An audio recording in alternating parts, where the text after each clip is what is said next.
Welcome to the Chester and North Wales BCS branch AGM. We've got our speaker coming up shortly, Wendy Goucher, who's with us. However, we've just got a little bit of AGM business to sort out first. So without further ado, I shall crack on. So what we'll be covering through the AGM, which we will rattle through, is a little bit of intro to the committee. Some apologies from Ange tonight, who can't make it, one of our committee members. We'll have a very quick review of the actions from previous minutes, which, to be fair, there are none, so that'll be a very quick review. We'll then have a little bit of a report from me, which is just a bit of a state of the nation. I've picked a couple of technologies that I would like to prattle on about for a couple of minutes. And then I'll also be reading out Keith's Treasurer's report. And then we'll go through a very quick election of the roles. We'll have a little bit of AOB, and then I'll be handing over to Wendy. So we won't be long, so bear with us. Just a very quick reminder from the outset that only BCS members are allowed to vote during the AGM. So when we do come to that part, what I'll be asking people to do is to just raise their hands virtually using the Zoom platform. So bear with me. So as I say, a little bit of a welcome. I'm Martin King, I'm the chair, have been for a few years now, I think 5 years-ish. And obviously, I am joined by many of my committee members tonight. So Keith Richardson, who's our treasurer, David Lloyd-Williams, our secretary, Charles Ryder, who's our vice chair, and then we've got Angela McLaughlin, who can't be with us tonight, but she's our social media officer, Gordon Richardson, who's our early years and careers advocate, and then Stuart Cunningham, who's our another committee member as well. To be fair, the lot of us all muck in. We arrange the events between us, and we make sure that we put on a good varied program. Apologies, I'm just going to mute some of the. Yeah. So if you could mute yourself, please, if you're not talking, that'd be good. And again, we put on a very varied program. We will try to make sure that we cover many different technologies, and again, always welcome new ideas and also new members to the committee as well. So as I say, luckily there's no actions from the previous minutes. They are available through the BCS website if you would like to see them, a riveting read. And then obviously looking at any of the, well, actually, sorry, I meant to accept the previous meeting minutes first, but there's no actions from them. And then just a little bit on to my update. So I suppose some of the technologies that we are seeing, again, there'll be no shocks to a lot of you. We're seeing a continued growth in the AI and machine learning space. You know, I would say these last 12 months have been pretty transformative for those technologies. The growth of the generative AI and the sort of Google's Bard and OpenAI's ChatGPT, they continue to evolve and do exciting things. You know, even just last week, hearing at the AI summit about some of the, I want to say, some of the risks as well as the rewards, you know, highlighting some of the opportunities. I think the opportunities are immense. I think, as we all know in technology, if you stand still for a moment and you stop learning and stop evolving your skill set, you get left behind quite quickly. We've certainly seen that with some of the risks of AI, but also the opportunities are great. Certainly some of the areas that you know, I personally think dealt with on the AI summit were some of the risks that we're probably not going to see for some time. However, I personally would have preferred more of a focus on some of the risks that we face now around data bias and the sorts of things that are going to impact things over the next few years, rather than the, you know, I suppose the slight scaremongering of Skynet being a real world possibility. You know, but again, it's still impacting the day-to-day as well. You know, I had a conversation literally just yesterday about a development model, changes in the software development and life cycle. The question around getting AI Copilot to write and generate code for people. Again, it's a great opportunity and certainly some growth areas, but I think what we need to be very careful of is that when we adopt some of these, it's not at the cost of high skilled employees and developers, because it takes a good developer to look at some automatically generated code and to know whether it'll perform as it should. So it's not a replacement for. So I think we just erring on the side of caution. We all love new technologies, but we just need to make sure that it's doing the right thing for the right reasons. We've seen an immense growth in no code. It's a big area that I get involved in as well. I thoroughly enjoy. Something that I think is accessible to many, and certainly helps build solutions in short time frames. I'm also even seeing the impact of Copilot in those areas as well, where we're using AI technologies to explain a problem and it will suggest and build a solution for you to work with. So again, it's exciting times. Another area is around our mobility. So organizations, I think everyone sort of post-COVID is looking for more flexibility. They're looking for the ability to work from wherever they need to. Technology is providing a solution. We're seeing more and more people, working from shared office space, working from home. Myself personally, I'm in a remote role, but I still like to go to the office and travel and get to see people and enjoy that sort of collaboration type times as well. So I think having the best of both worlds is great, and the technology is around to support that. And again, that's continuing to evolve as well. Hybrid meetings are definitely a thing that I think people will continue to have moving forwards. And one of the other areas I think that obviously I'm personally excited about is the sort of, as we continue to use more public cloud architecture, we're looking at zero trust. And zero trust really is more of a mindset, an architectural approach rather than anything else. And it's to almost assume breach. It's about minimizing the areas that if there was to be a breach, that the impact it can have. It's about minimizing risk. And a couple of the bits there around sort of just-in-time access and least privilege are nice ways of being able to restrict access to things unless you explicitly need it.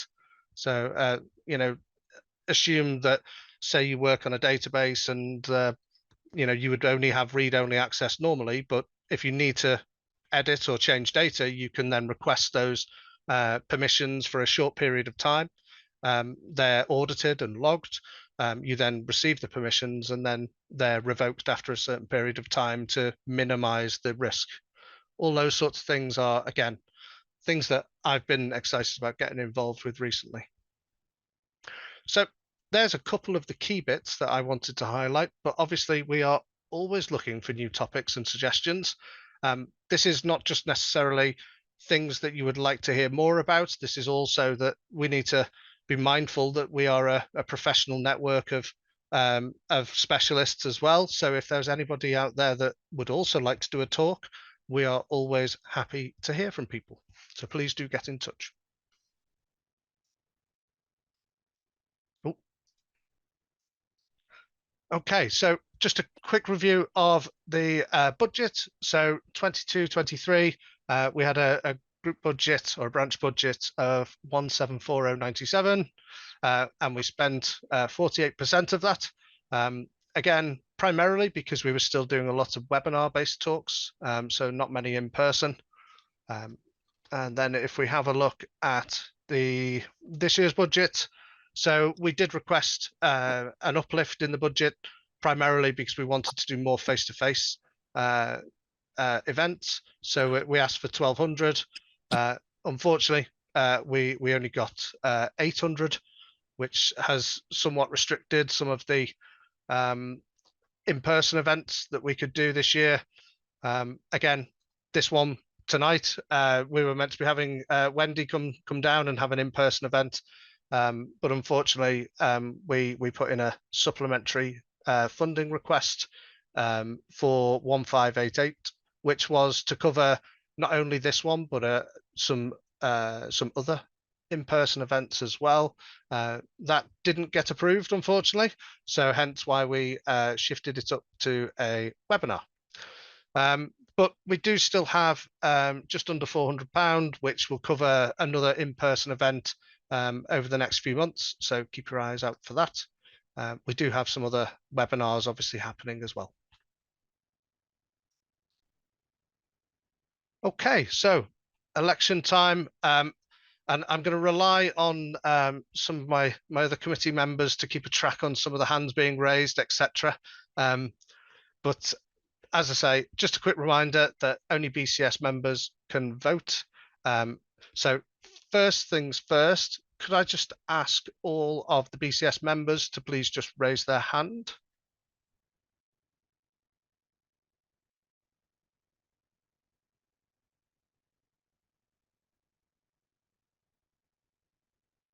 And David, can you just give me a nod when you think we've got all of the hands raised?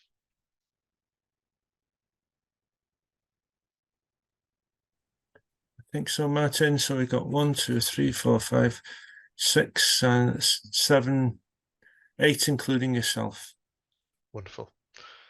Okay, so we've not received any other nominations for the committee.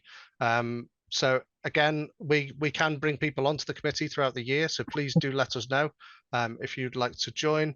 But all of the committee are looking to stand again for re-election. So again, could I just ask if you are a member, could you just please raise your hand if you are happy to support those people standing for re-election?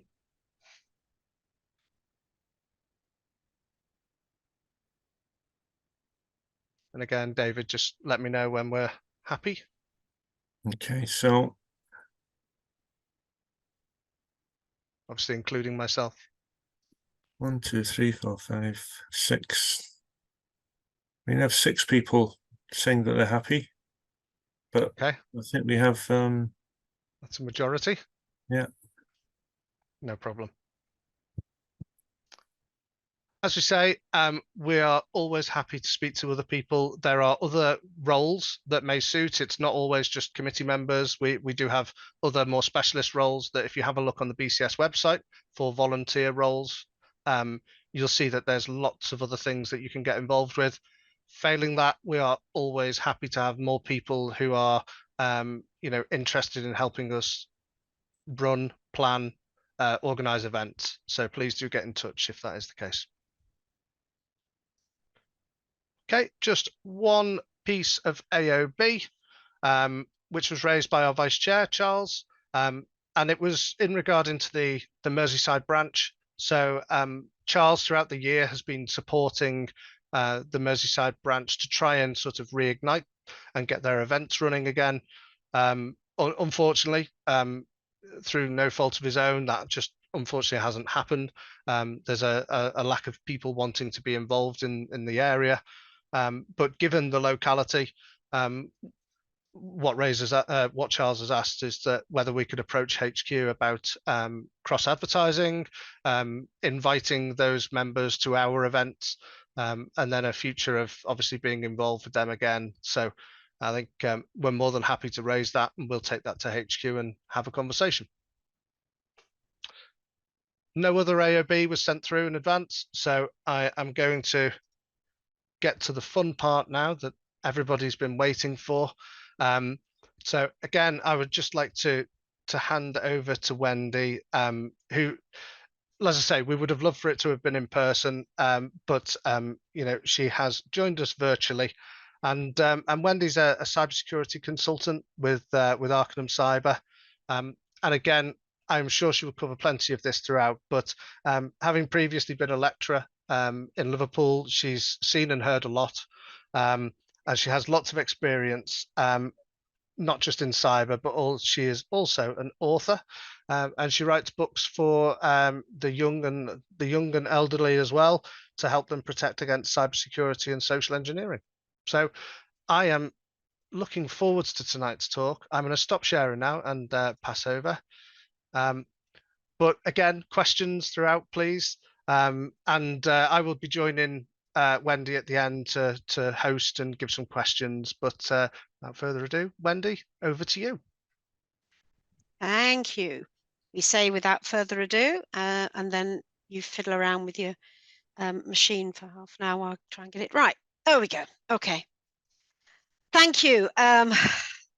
Thanks for inviting me to your AGM. As you've said, would have been nicer to see you guys in person, but the joys of the virtual world now. I can join you from central Scotland. I live just outside Stirling, so it has been a wet and blustery afternoon, so maybe not the best day for traveling. So I'm going to talk for about half an hour or so, depends how focused I am. And during this, the idea of this is that I'm going to plant some seeds, some ideas about team building, particularly with a mind to diversity. So I want to plant some seeds that we can maybe think about afterwards. So if you have any questions or thoughts that come up during the piece, stick them in the chat and then Martin will read them out at the end. I don't particularly want to stop during because I'll lose track of where I am, but we'll talk about them at the end, and the more the merrier, because I'm going to say a few things quite briefly, which I think could usefully be spread out as we go along. Okay, so I'm going to talk about team dynamics and building teams. I'm going to use Winnie the Pooh for reasons that I hope will become obvious. And I'm going to talk about diversity, but I'm going to talk about it in the widest possible way. Okay, I did train as a teacher. This is just proof that I do have a plan so that you can know that. So here I am. I work for Arcanum. I'm a cybersecurity consultant, Arcanum based in South Wales, which I work from Scotland, but most of us do. So that's me. I am a fellow of the BCS. I say that not because I want you to deferentially kneel down and virtually kiss my feet, although that might be nice. I actually mean it because my first degree was social science. I actually used to test idiot-proof programs for my computing teacher because I was so hopeless at computing. I have come into computing about 15 years ago, and I have worked in various bits and pieces, but things like security awareness and now in risk and assurance for the longest time. But so I'm a non-traditional person as far as the BCS is concerned. I don't do tech. You know, if your computer breaks, I can't fix it. I can help you come to terms with the loss. Done psychology, but can't fix it. But what I love about the fact that they've let me into their fellowship is that, for me, that I hope is a sign that the BCS is starting to open out, because I think where the BCS needs to be is it needs to become an authority or a central point for people who use computers, as well as people who know how they work. I think we need to develop that that persona in order to continue to grow and develop ourselves, especially as computers now aren't just in offices, they're in the homes. To that end, I have put myself forward for election to the council this year. Don't know if I'll get in, but it was always worth a try. So I mess about in on various committees. I'm one of the vice chairs for the Information Security Committee and have been for a while. BCS Women, BCS Diverse IT, that's the neurodiverse group within the BCS. I have a master's degree in computer science. Make my computing teacher laugh a lot, but I did that by research, and I explain this because I am neurodiverse. I have dyspraxia, which I discovered when I went into teacher training, and one of my tutors explained it to me. And I also have ADHD, which I'll explain more to as I go along. But the nub of it is that I cannot do exams. My schooling time was a blur of misery, and everything else has been done mostly by coursework. So I don't do exams, but I did manage to do a master's degree by research. As you can see there, I was a mature student. So it's sort of recognizing that where whatever your pathway is, you can still get something out of your work and your abilities, whatever they are. As Martin said, I have written some books. I'm not going to go through them all, but the ones on the top are basically for 4 to 7 year olds. Isha comes out on the 1st of January. That's for 8 to 11 year olds or a bit older. Why they pick the 1st of January in Scotland, that is a date that does not exist in Scotland. It's called, oh my God, did I really do that? And then you could draw the curtains again. So we don't really have that day. So that's going to be fun. And I also do these short stories for older folk, which is a freebie that I give away. So let's actually, but most important thing, I'm a cybersecurity consultant. That's where I'm going to be talking from in terms of team building. So I used to teach management, and but it's been a while. So I went back into Google and decided to have a nosy around and see what's going on.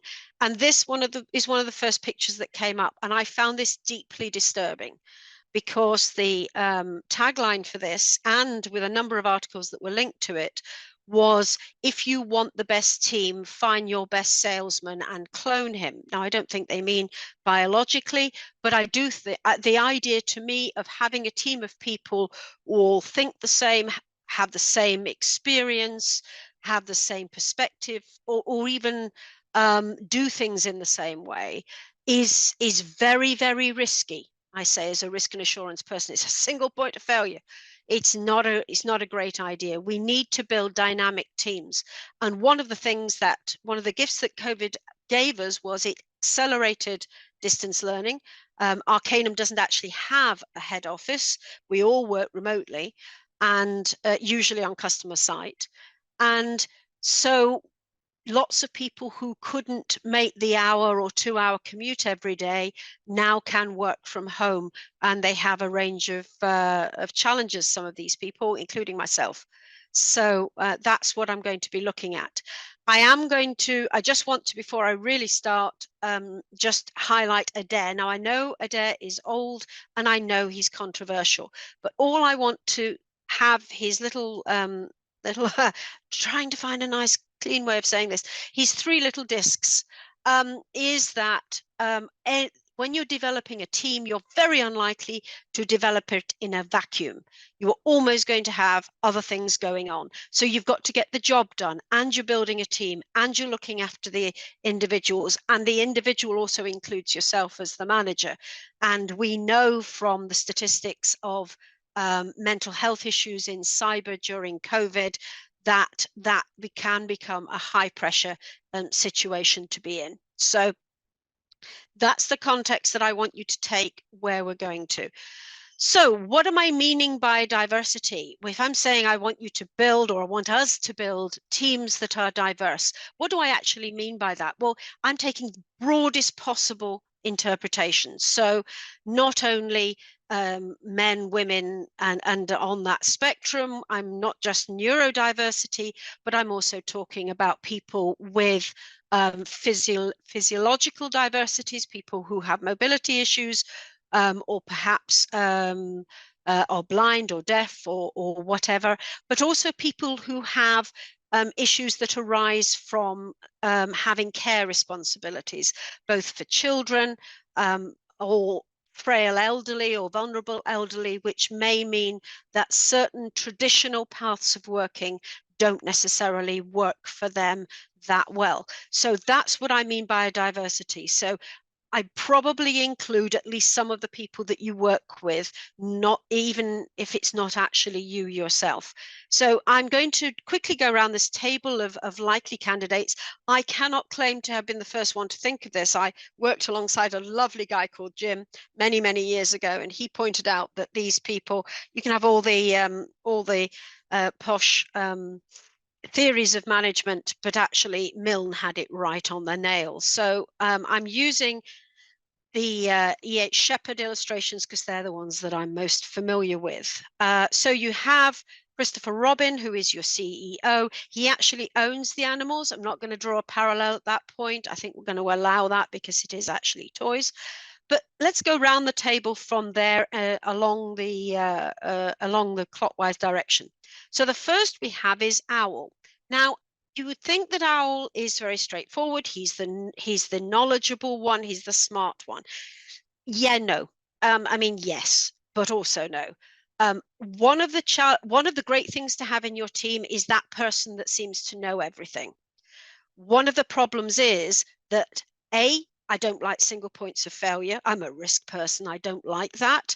And I don't like the fact that when they go on holiday, they have to check their email every night in case you're asking exactly where in CAF this comes up or whatever it is.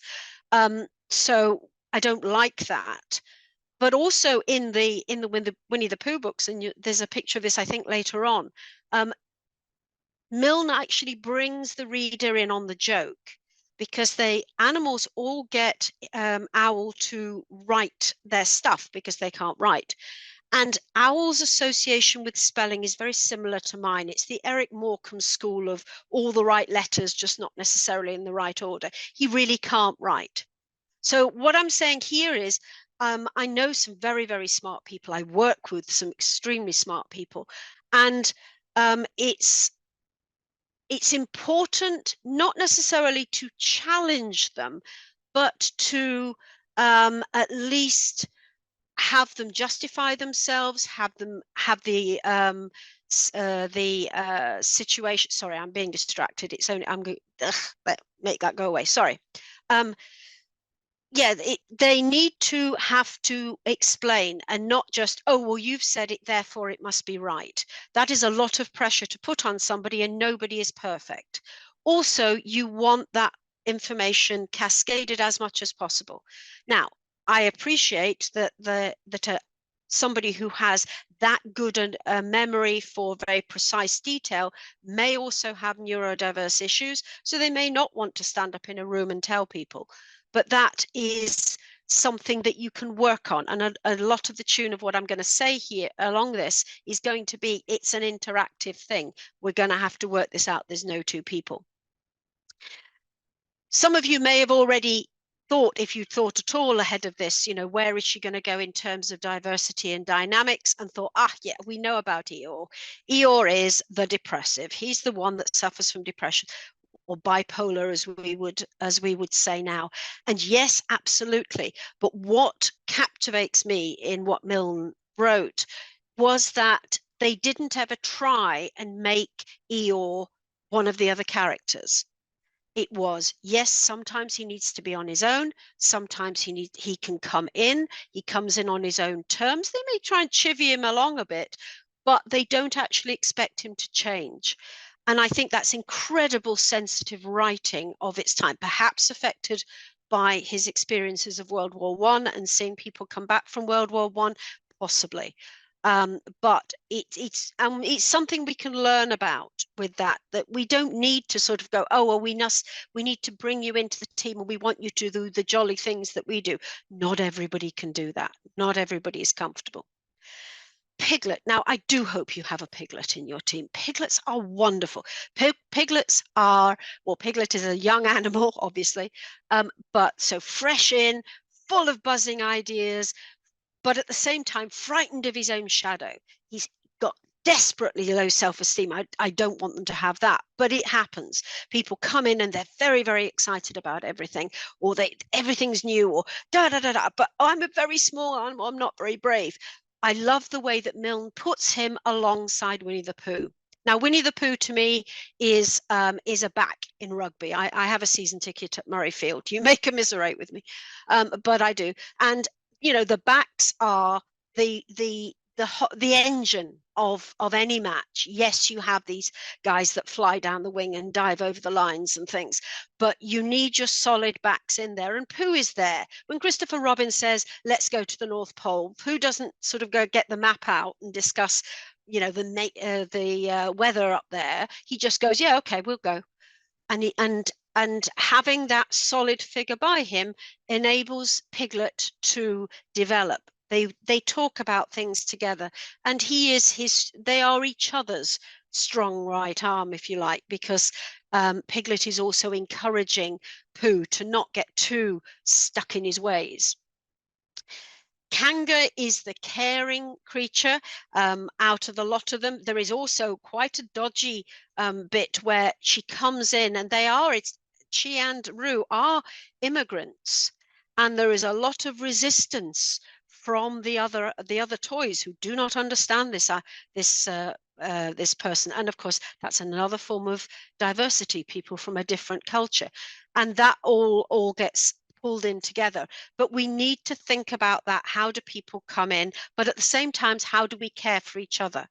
In the days when we all went into an office, you could see if somebody wasn't looking as well as themselves, or they weren't dressing quite right, or there was just something about their manner. You're a little bit concerned. Are they a little bit too stressed? Is something on their mind? We can hide that virtually.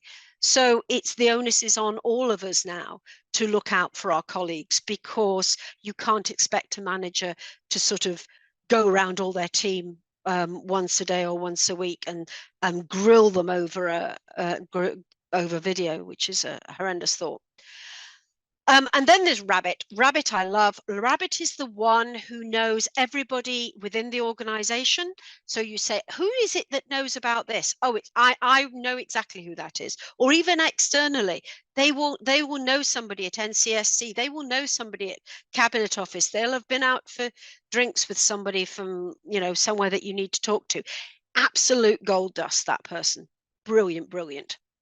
The figure that isn't there is my spirit animal, and that's Tigger. It's not because they kicked him out, it's because he doesn't arrive until book 2, The House at Pooh Corner. He is my spirit animal because when I realized that I had ADHD, and that was all, and I began to understand what that was, I came to terms with the fact that my concentration is weak and my absorption of information is a bit frail.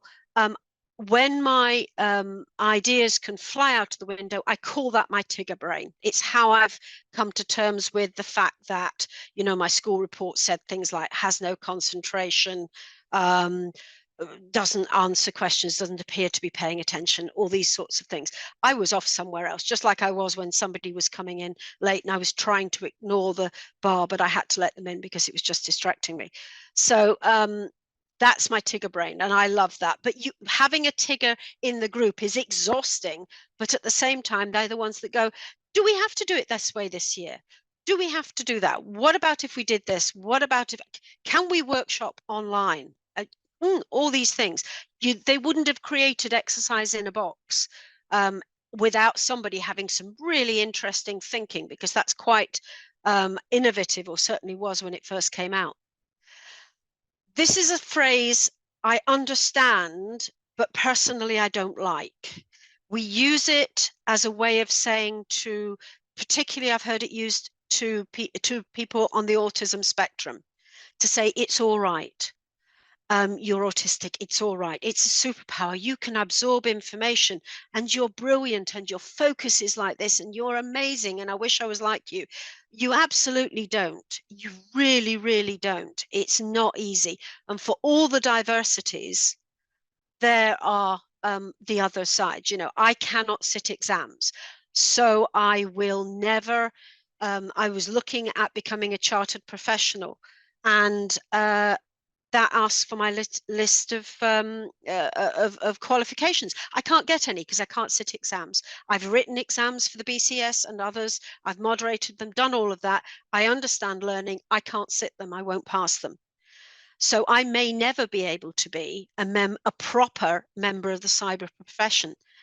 I don't know how to solve that. It's one of the reasons I want to get in there and see what I can do. But to me, diversity isn't a superpower. It's an enabler in some things, but in other things, it's baggage to carry. So don't try and sort of jolly along Eeyore in that. Okay, I've got 2 pages now with some interesting stuff that didn't come from me. Matthew Bellringer is the chair of the Diverse IT Special Interest Group. Absolutely lovely man. Seriously smart. He's done a piece of research for the BCS talking to people with neurodiversity. I've used some of the findings from his draft report by his permission, and I've said and I've kind of lifted them out, but I haven't put a lot of detail in because we can talk about those later. But the other thing I will say is almost all of them, and I've only put a few in here, if you followed the line of, oh, we could do something about that, will benefit people who do not identify themselves as diverse. It will benefit other people as well. For example, and I say it's not on here, I was in a workplace situation at one point where we had somebody who was in a wheelchair. And so we had to move the tables so there was greater spacing in between.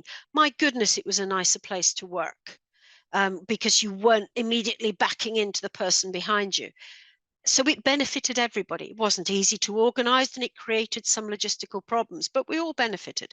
So I'm trying to look at it in that way. But yes, please do put things in chat, do raise this, and do put in your own thoughts and experiences. One of the first things that the neurodiverse people raised was social stress, the inability to pick up social cues. You probably immediately identify that as a hallmark of somebody on the autistic spectrum. Yes, it is. But also, what about blind people or deaf people? There are so many subtle clues that go with either visually, especially if you're watching me wave my hands around. I can't talk if I sit on my hands, but you know, you miss a lot of social cues in terms of, is somebody angry when they say that? Are they being funny? If it's a slightly sarcastic sense of humor, I don't catch the nuance. Again, somebody for whom English isn't the first language may find that difficult. So you're not picking up all of this. And the answer, one of the answers that somebody said is, do we have to have so many meetings that are based on face-to-face contact or contact via video? And if we do, can we please have the record button running? Now that would work for me because I can forget what everybody said by the time I find my pen.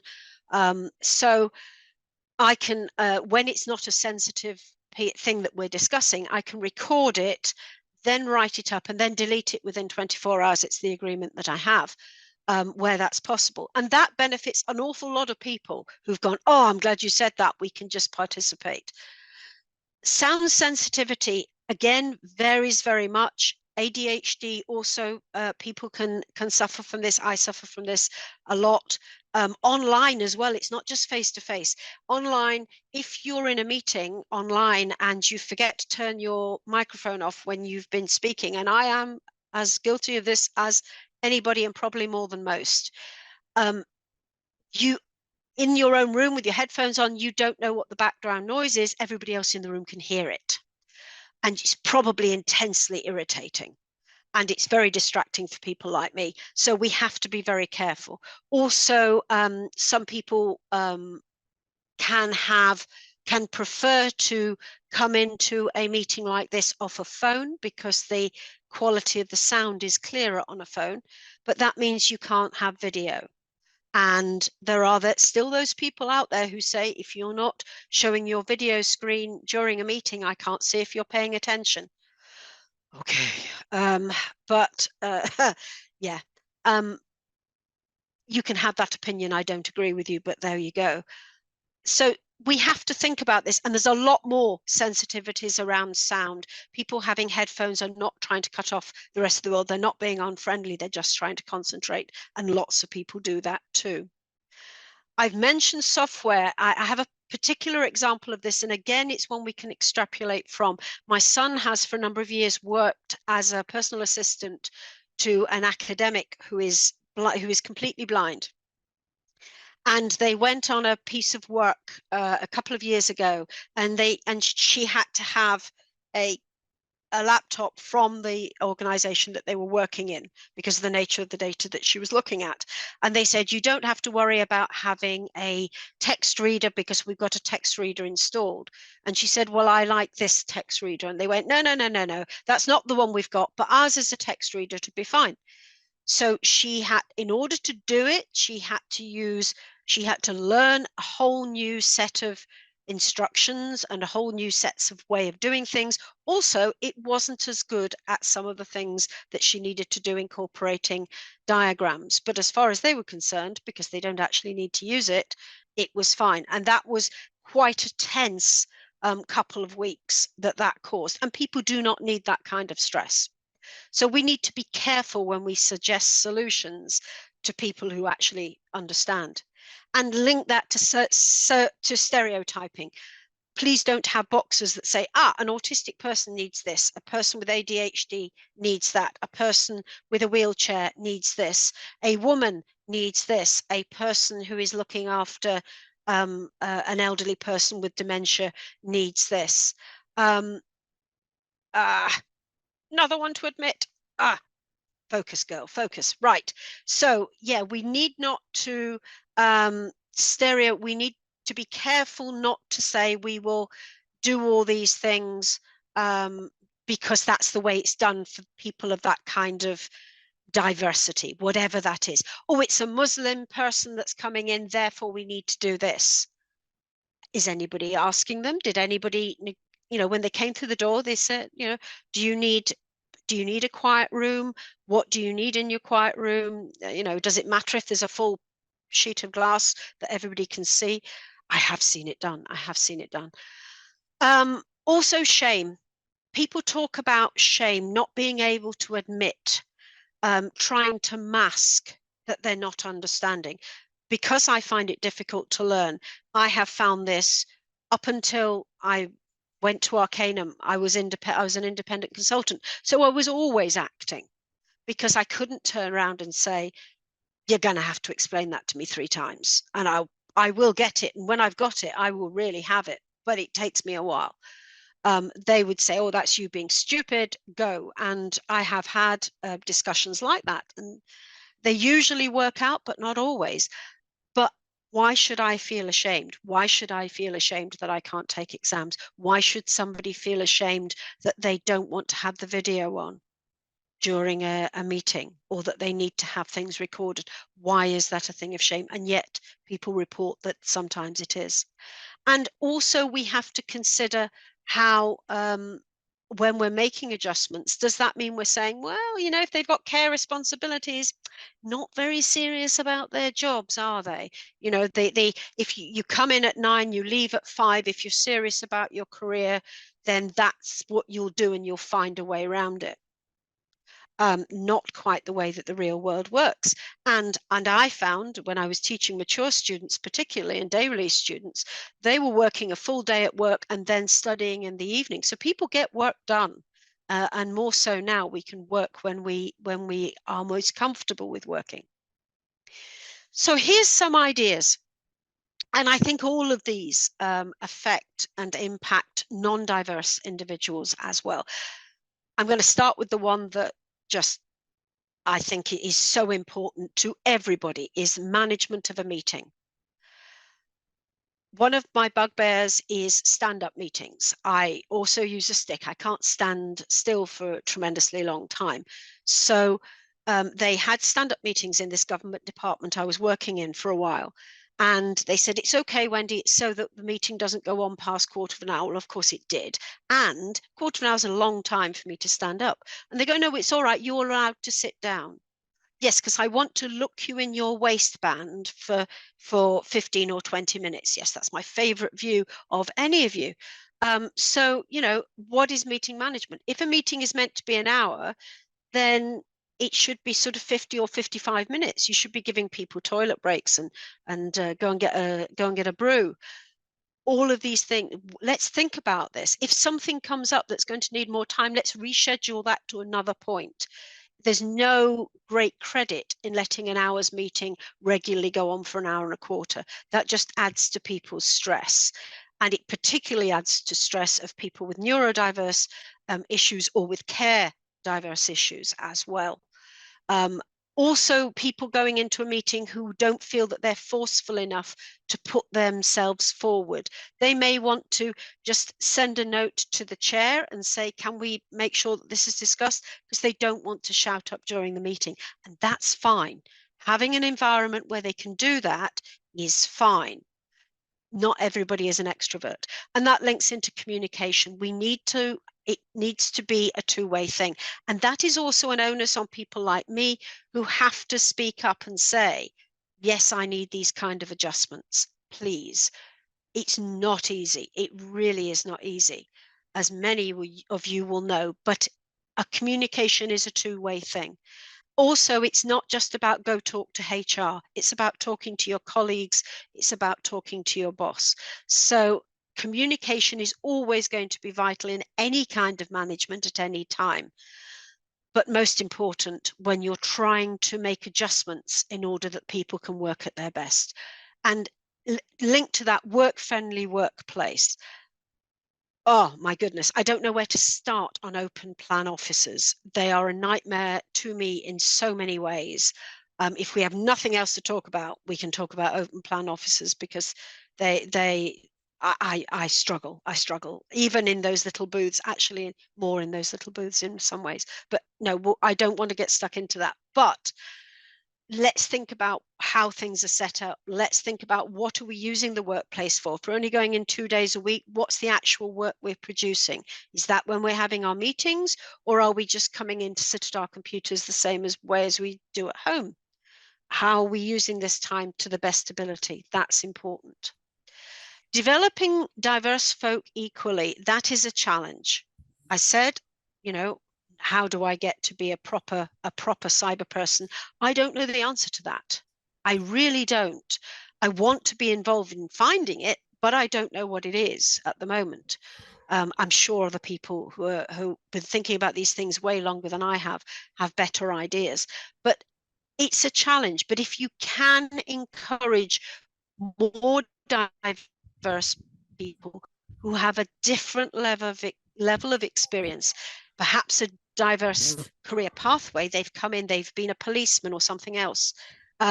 Let's use their experience and their insight, and let's let everybody have an equal opportunity to be developed as an individual.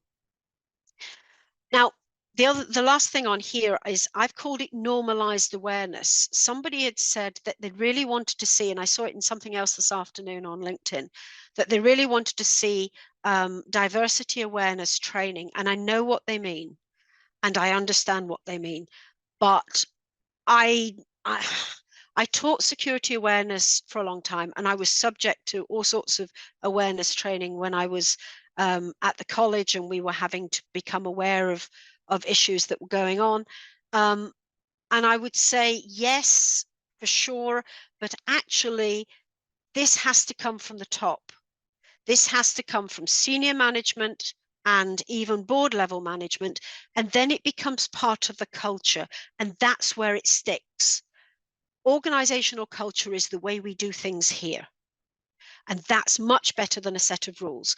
And where you respect people and listen to people and develop people, regardless of what they look like or how they speak or don't speak or how they communicate, when we get into that environment, then everybody's going to benefit. And that's what I mean by normalized awareness, is everybody learning to have some respect for each other in whatever situations they find themselves.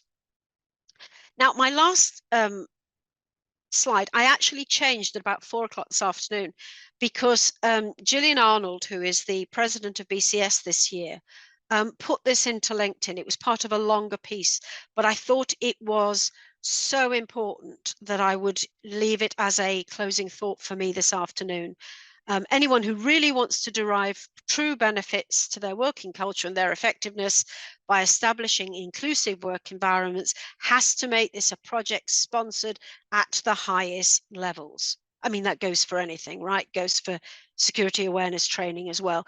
But particularly with diversity, please don't give it to the diversity group to sort out, or the HR people to sort out. It needs to be done by everybody, and it needs to be led from the top, and it needs to be led by example. There's my email address. Reach out to me on LinkedIn. I'm also there. And I'm going to take a breath and a swallow of smoothie, because that's something I thought doesn't look alcoholic, so I'll be all right. And I will give it to Martin, who has been keeping up with chats when I haven't. Wonderful. Thank you, Wendy. I really appreciate you coming along and giving us that insight. I think some of the things that really resonated with me there is around some of the subtleties of the inter-team dynamics. So you mentioned around sort of the scaffolding learning happening between, say, Pooh and Piglet, and so it's not necessarily all the focal points have to lead back to the team lead, the manager. It's about those inter-team dynamics as well, and how you support people. So, and certainly, certainly see some of that coming across in some of the teams that I've managed over the years as well. I suppose just a couple of the bits that I wanted to ask you about is, how do you encourage people to sort of speak up to their managers about reasonable changes? And like you say, communication, absolutely a two-way street, but trying to initiate that conversation. Is there any top tips there, any things that you would recommend? Right. Well, I will refer back to a very, very long time ago. When I had my first child, I had very severe postnatal depression, clinical depression for 5 years. And I was still a lecturer at that point. I was teaching people to do stress management. Yes, the irony. But I never told my bosses, because I honestly believed at the time that they would get rid of me, because I was a part-time lecturer. So I was on they could get rid of me the next day. So for me, you have to have the whole environment and culture where you see people around getting adjustments, whether it's just the same as getting a fancy chair. And just sort of, okay, it's part of you come into the organization, let's just have a chat about how do you like to have your video calls? What's your preference for the way that we do that? Is there anything special? With people who are already established, it's going to be a slow burn, because they're going to want proof in many cases. Prove to me that I'm not going to be discriminated against. Prove to me that I'm not going to, if I turn around, at your end of your year review, and they say, well, you haven't got any most of my colleagues this year, I've been watching them, and a lot of them are relatively recently out of the military, and they have been hoovering up qualifications, and it's fantastic. They've been working so hard, and the thought that I'm going to have to go to my end of year review and say, no, I haven't passed anything, actually doesn't worry me, because Arcanum know, but I wouldn't have done it anywhere else. I would have found 101 excuses. So I think the only way you can do it is by gentle example, by making it clear without shaming. It's a sensitivity thing.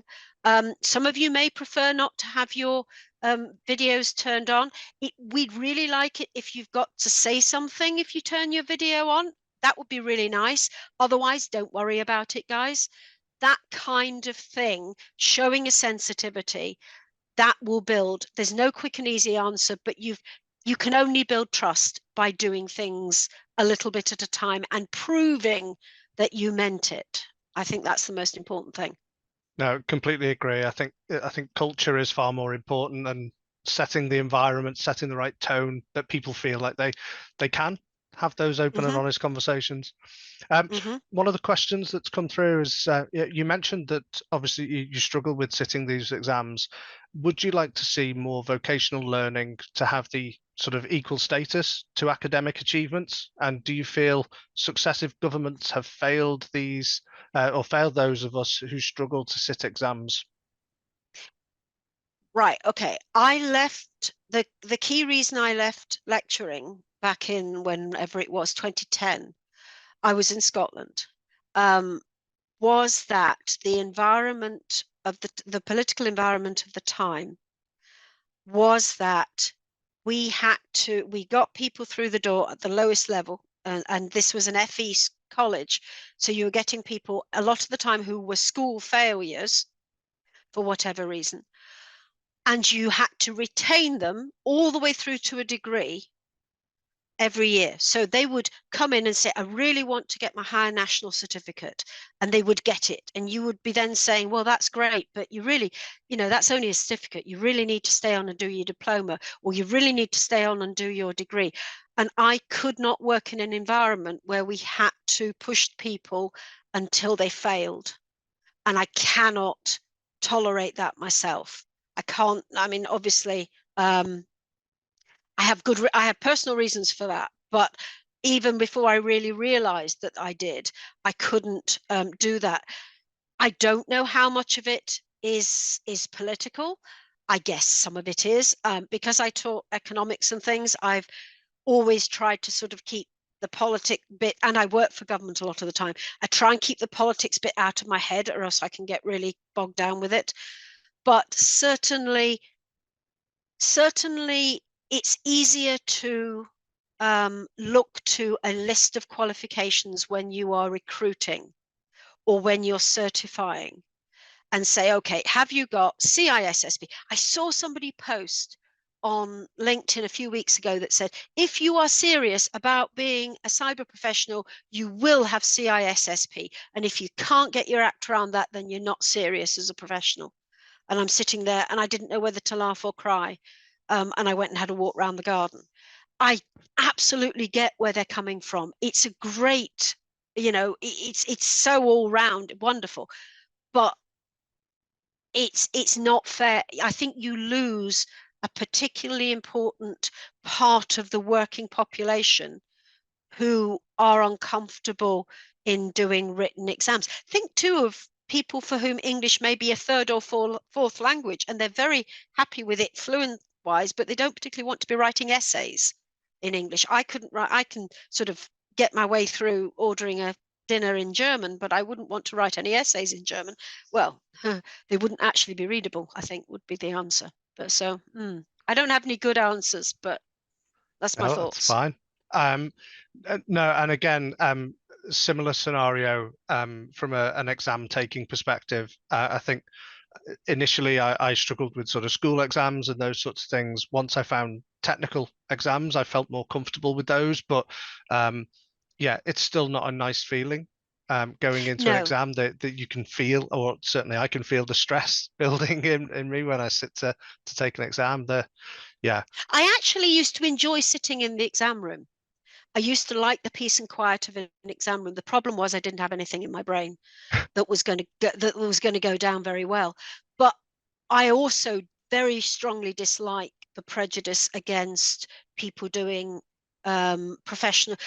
As a young person, they've got to have maths and English and stuff. Maybe they could, but maybe they're better off going and doing engineering, and then they can learn the maths and English that goes with that while they're doing it. Maybe that's how their brain's wired. We're very traditional in the way that we think about these things, and I don't like saying because somebody can't get a degree in English, then they shouldn't be rewiring my house. Yeah, I agree.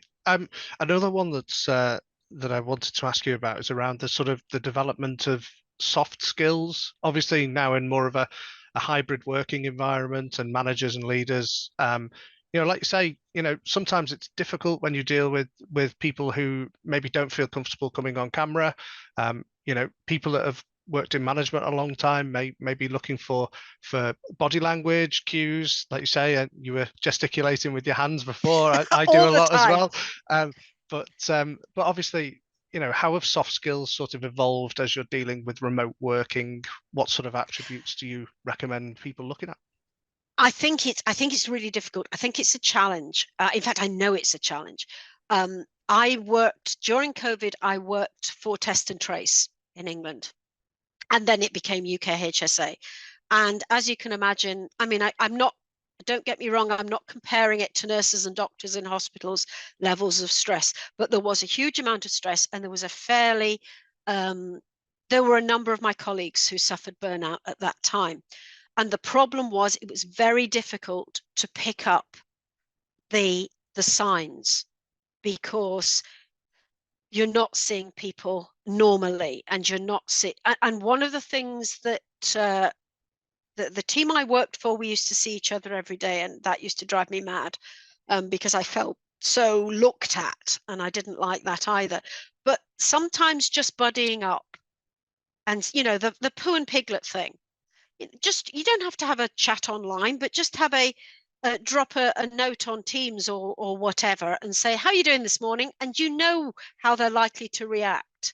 And if they come back slower, or their language isn't quite the way it normally is, or something, if you're just keeping one eye and you're just feeling for something that doesn't quite feel right, just feels a little bit, it's kind of like getting in a car, you know. I have no ideas how to fix a car, but in the days when I had a really old car, you would get in and go, oh, I don't know what that rattle is, but it wasn't there yesterday and I don't think I want to drive very far. There is something that doesn't quite feel right, and that's what we need, and it's a skill that's not going to come easily. And I think one of the things is it's not a soft skill in the way that we're used to it, because we're not seeing the soft body, as it were. We're seeing much more digital representation of ourselves.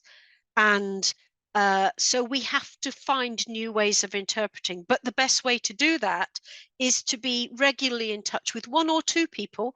And it shouldn't just be the manager doing it, because they're the last people that somebody's going to open up to, is their boss. They might open up to their colleagues and go, oh God, no, I was up all night. The child's got, I don't know, flu or something, and we haven't slept for 2 days. And then you go, all right, okay, what can I do? Can I pick up your load a little bit today so that you can go and have a nap in the afternoon, because you're going to be no use tomorrow if we don't do that. And it's taking some of that heavy lifting, but I think that has to be in a buddy system rather than in the traditional round the table system. Yeah, couldn't agree more. I think, yeah, it's everyone's responsibility to check in on everyone, really. No, that's wonderful. Wendy, I appreciate we've come up to our time now, so we haven't got any other questions to run through. So I just wanted to thank you again for your time. I hope everybody found it as entertaining and informative as I did. So I shall wish you all well, and thank you for taking part in the AGM. And obviously, please let us know if there's any other topics or speakers, or if anybody would like to do a talk, please let us know. Thank you very much.